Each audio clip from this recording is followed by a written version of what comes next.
Tantor Audio, a division of Recorded Books, presents Marked Steel by M.J. Fields, narrated by Carolyn Eve and Troy Duran. La Défense Arena, France. Tris. "You've got this, Tris," Patrick says loud enough so that I can hear him over the roar of the sold-out show in Paris, France, as he gently squeezes the tension from my shoulders. I look back at him and roll my eyes dramatically, telling him, "No kidding." He smiles the way he does in a way that is meant to calm me. It does. But what he doesn't know is that he isn't calming my nerves. They have been shot for months. What he is doing is giving me a reminder that I need to calm my monsters.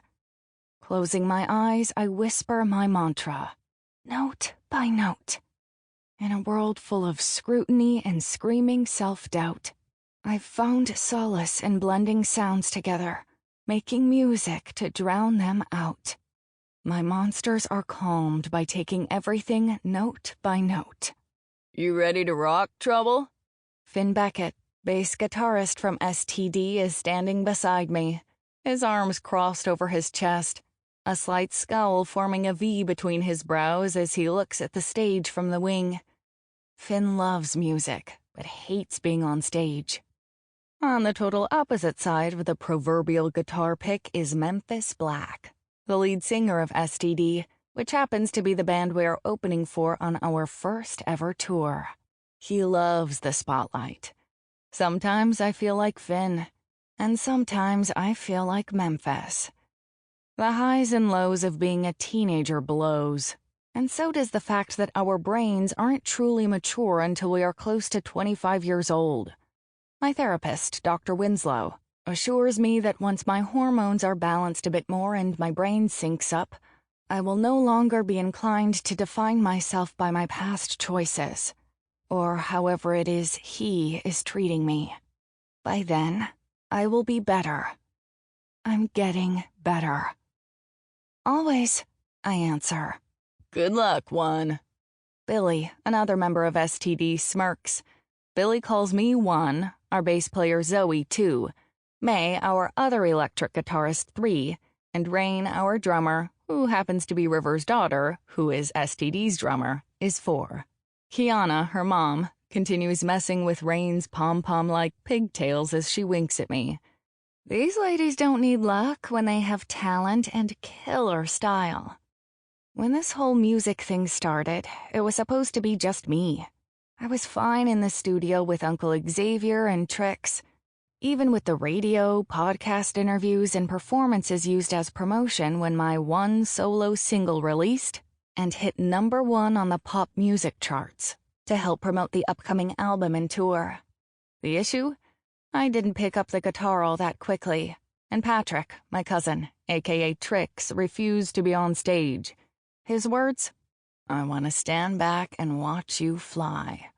The problem for me was that the only time I shined in the past year live and in living color was when I went off at Seashore on him and my cousins and ended up getting kicked out of school and spending 5 days and 4 nights in the nuthouse.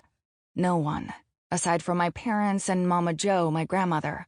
No, that's where I was, not even my siblings. Everyone thinks Mama Jo took me on a mini vacation. Dr. Winslow told me I was giving him power by not using his name.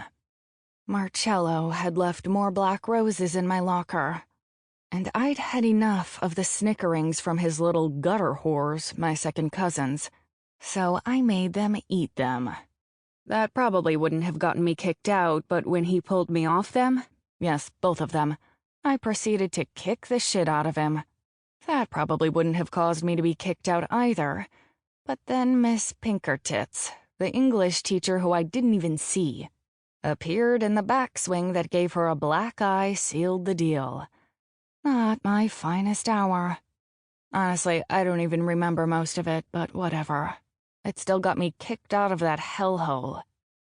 A hellhole where black roses bloomed every morning and black clouds hung over me all day, inevitably landing me in the nut house. Rage was something I had never felt before that day. Rage of the blinding, amnesia-inducing type. Rage that is so strong that it took Max and Amias tackling me to the ground and pinning me down to tame. When the rage faded a bit, things still were fuzzy, like a screen full of static on an old TV, filtering the world around me. That lasted for 3 days, extending my stay at Chateau de Crazy for another day. Unlike the chateaus in the picturesque countryside surrounding the city of Paris, they served pills and not wine. The static gone, the itchy fuzziness softened. Anger and pain became like a childhood blanket, the only things that comforted me. After that, I wrote words that made little sense to anyone but me. Patrick and Kiki polished them and made them marketable, while I was finishing my high school career. Online. It's been weeks since I have unblocked him being Mark. And not once have I not had to force myself to stop doing so. Keeping busy has definitely been the key. Busy. I feel it. My heart beginning to race like it does whenever I think of him, and it sickens me. I hate him. He hates me. I hate him more. I take a deep breath, then exhale slowly. It calms the racing. Well, the imagery of the act does. I picture the black cloud of fog entering my body through my nose, removing it from the space around me, giving me the ability to see more clearly, see the path in front of me and not the carnage he caused behind me. Note by note. I close my eyes and turn from the stage when the first few notes of the medley that Uncle Xavier and Trix composed, combining Twinkle Twinkle Little Star, Row Row Row Your Boat, Humpty Dumpty, London Bridge, and a few others ending with Eeny Meeny Miny Mo. All of them combined brilliantly based on something that I scribbled on a notebook during a particularly cloudy day, where I was trying to make sense of when my childhood ended and all the monsters came marching in. That scribbling shaped our 45-minute performance as the opening act and was pushing our album up the charts all around the world. I feel Rain and May grab my hands and open my eyes. Zoe walks up beside them and rolls her eyes slightly as she takes their hands. It's time for our pre-performance ritual, which I find annoying sometimes and comforting at other times. Today, it's annoying as fuck. Because you're thinking of him. Marcello. Rain says her prayer. Lord, bless this music so that it may spread love. Use our talent to serve you. May your presence be found in each word and note to reach hearts of the people and draw them closer to you. Let your spirit guide our instruments for peace and your purpose. Amen. My eyes lock with Zoe's as I wait for her to react because she always does. But right now, she's looking at me with an odd mix of concerned annoyance etched across her face. What? I ask. You're up, May, Trix says before she can answer. May skips onto the stage in her hot pink attire as the lights begin to rise and the instrumental arrangement continues. Rain is next, wearing a pale pink. You better bump up, Tris, Zoe says as she rubs her finger under her nose. You look half asleep. Get out there, Zoe. Trix nods toward the stage as he hands me a headset mic. After slipping it on, I adjust the mic, holding it to my mouth, and start the show the same way I have the other 4 shows that we have done, by asking the question, Are you ready to play? The noise level of the crowd crescendos as I begin the walk from the wing toward the stage. Kick ass, kiddo. Memphis grins as I walk past him, hoping to absorb not only his energy, but some from the 40,000 fans gathered here at La Défense Arena to see them and make them my own. I head center stage, mimicking the smile that has always dawned on my sisters, Brisa, face while staring at the spotlight, to blind my view of the crowd to shield them so that I don't get stage fright Or worse, sick again like I did the first 2 shows. I stop at Zoe, and we do our handshake. Palm to palm, then grasping thumbs, sliding our hands away, stopping to wiggle our fingers against each other's, ending with a hair flip. And then on to Rain, doing the same thing but ending with a hip check. And finally May, doing the same damn thing and ending with her doing a backflip and me a front, before making my way to the center, in line with my girls. I can't hear you, Paris. I asked, are you ready to play? The lights begin to change as the instrumental changes from nursery rhymes to our intro song. The first 4 minutes of the show from our set list, Are You Ready? Lined up, we start our over-choreographed dance, side by side, as the arena and stage light up in a kaleidoscope of pinks. One by one, we take our turns asking the question, then striking a pose, starting with May. Are you ready? Next, Zoe. Are you ready? Then Rain. Are you ready? And me. Are you ready to play? May intros herself in song. May be yours, but for now, I'm mine. And as you can see, I'm doing single just fine. Are you ready to play? Then Zoe. Lipstick stains, horns, and flames. Get too close and you're to blame. Are you ready to play? Thunder, lightning, pouring rain. I'm a daddy's girl, bet you know his name. Are you ready to play? The crowd's noise level raises to a roar, and amongst the cheers, River's name comes to life. Trysts and twists and kissing games. I'm no one's girl, but do lay claim. Are you ready to play?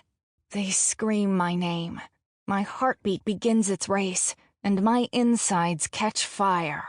The monsters inside, well, they fucking bow to me and my music.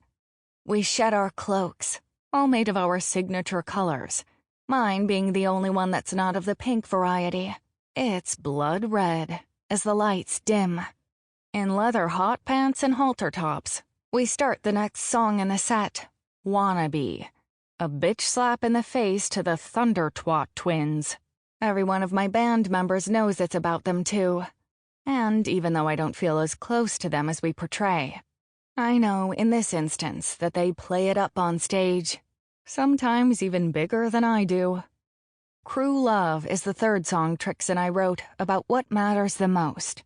Loyalty, friendship, family by choice. It's a slight contrast to the man-hating and slightly sexual, and only slightly because I have a few more months until I'm 18 and my father insists, undertone to our set list.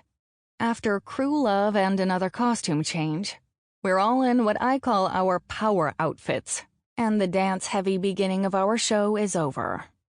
Emotions simmer to a rolling boil as I get through Somewhere in Between, Kiss It Away, Love Doesn't Always Win, and finally, Red Roses Turn Black, or as I call it, Monsters. Burnt and broken, left in the dark, never saw it coming, bit like a shark. Shattered screen, broken dreams, tormented by thoughts, your traitorous team. Loved you, swore it to you, until our very last days.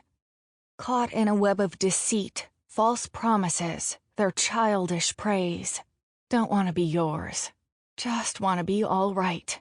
So I'm gonna kiss someone else tonight. Chorus. Cruel winter, even crueler spring.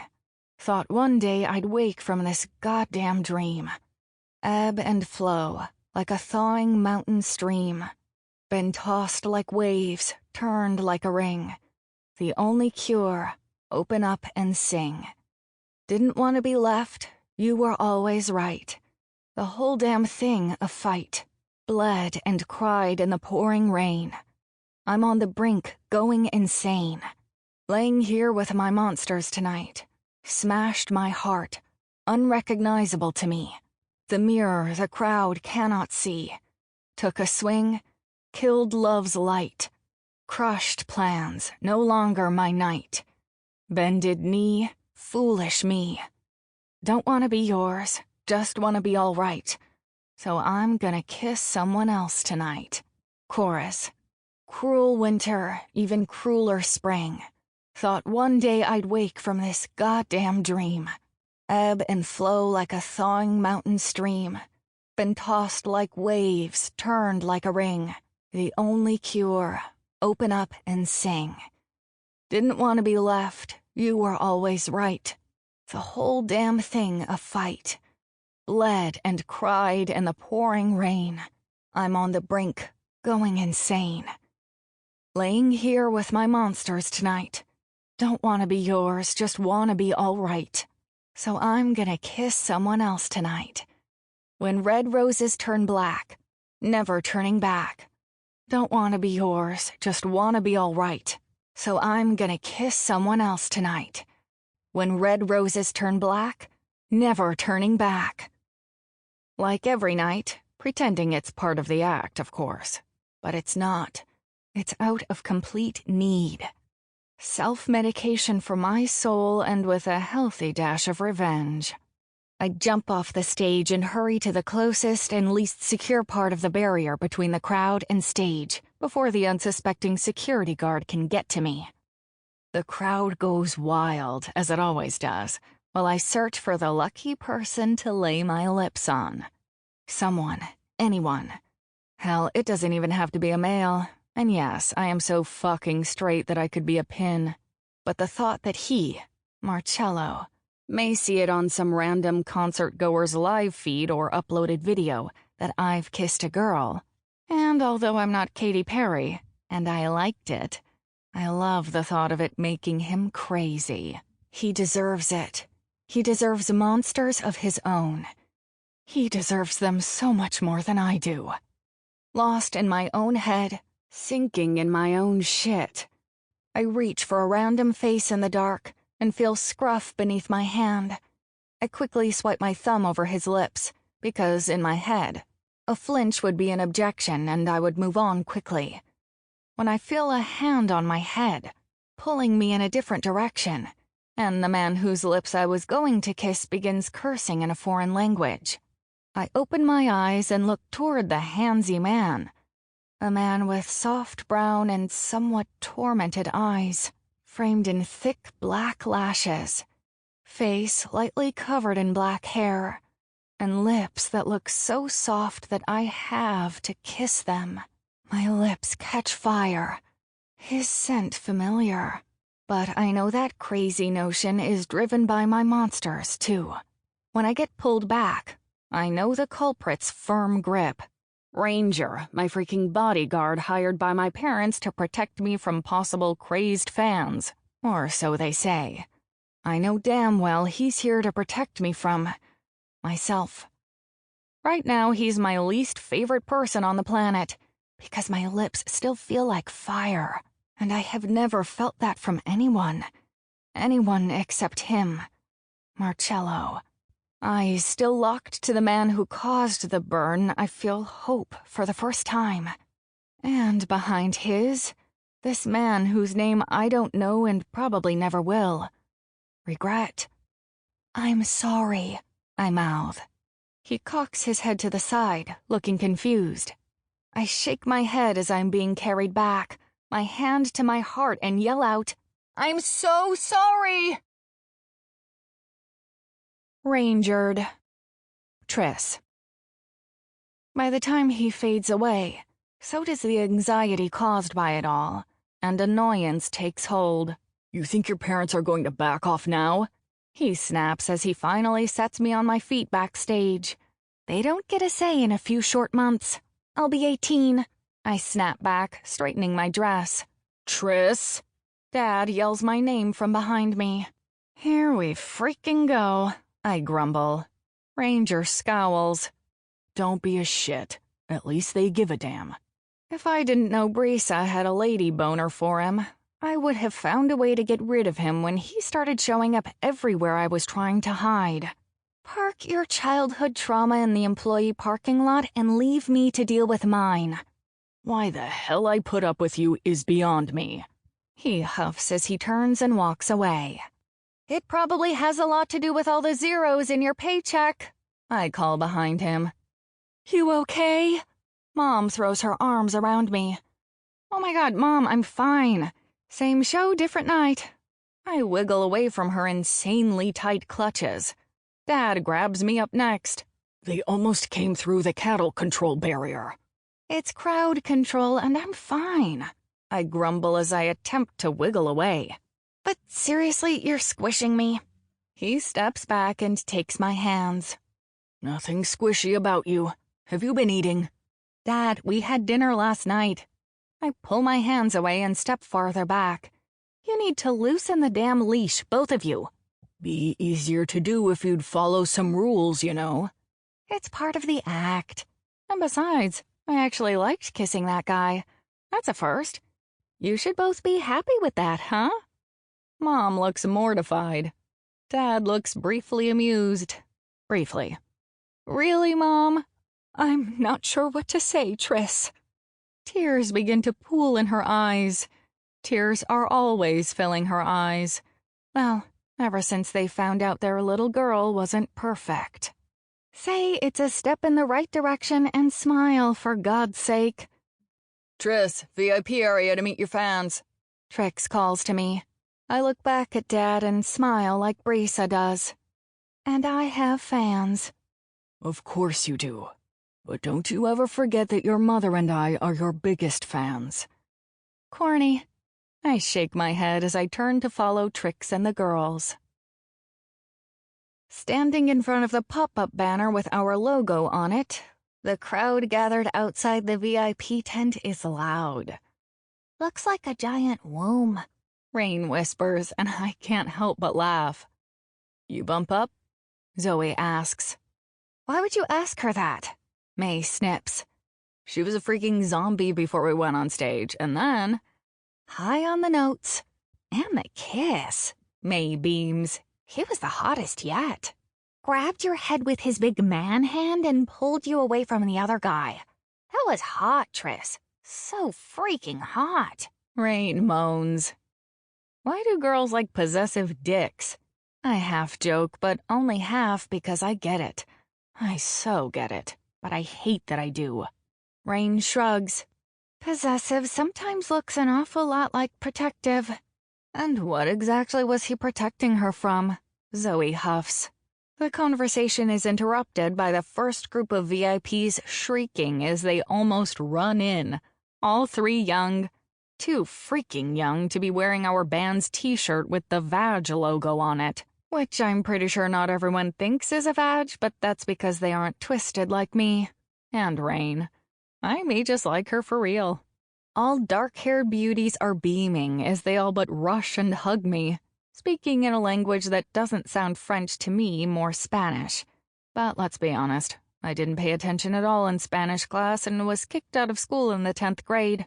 So it could be Swahili for all I know. After unwrapping themselves from me, they say the first thing I understand. We love you.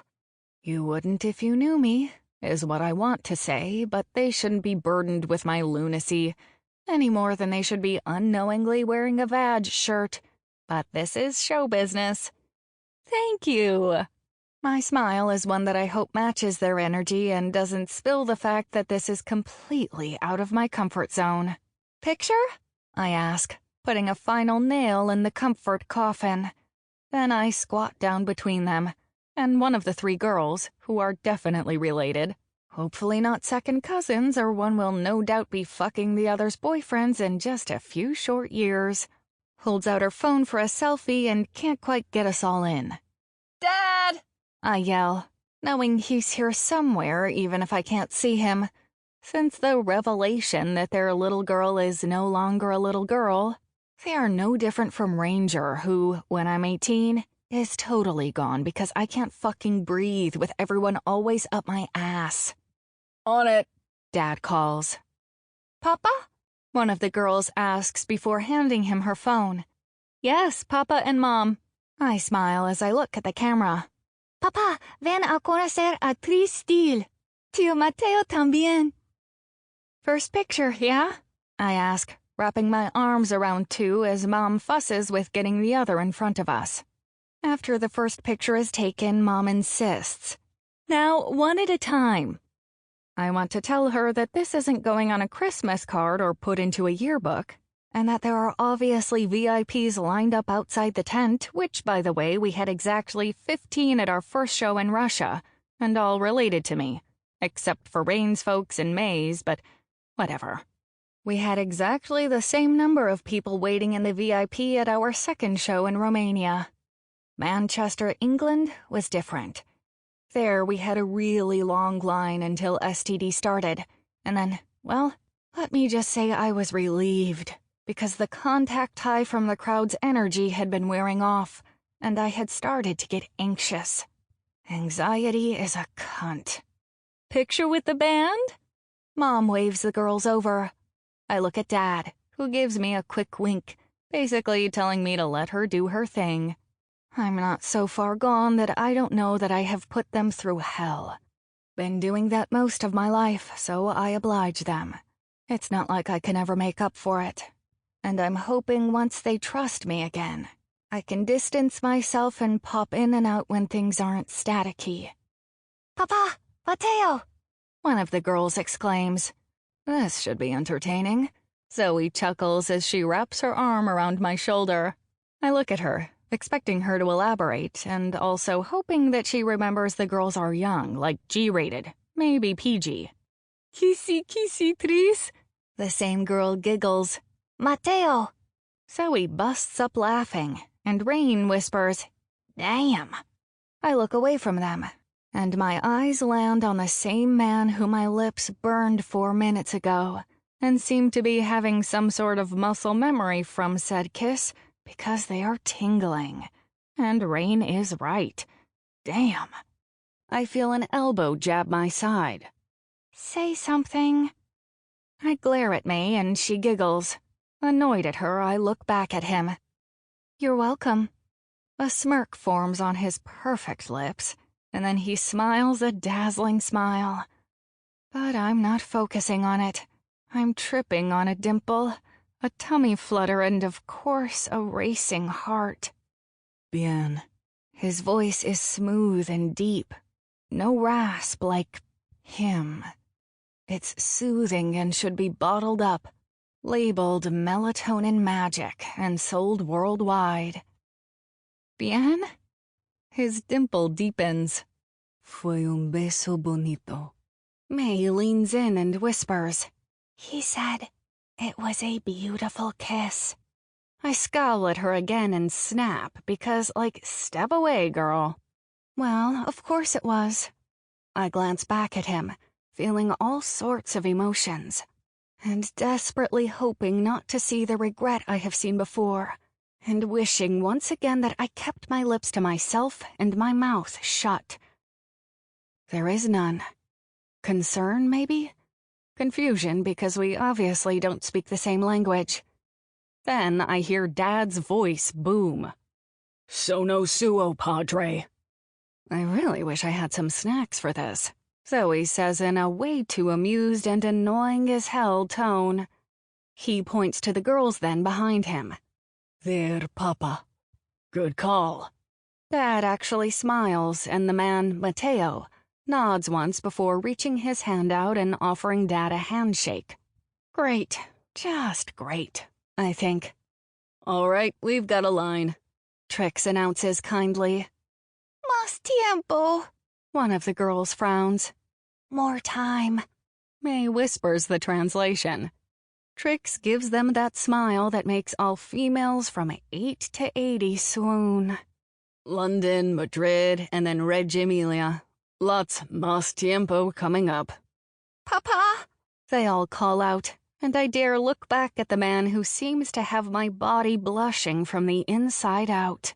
His eyes and smile soften before he turns to exit the VIP tent. The other man, Papa, has a shit-ass grin on his face that makes me sick to my stomach as he says, Ese era mi beso. May whispers, That was my kiss. Chicas, vengan conmigo. Mateo calls to them, and his voice, although still smooth, carries much annoyance. I look at the father. Sample complete. Ready to continue?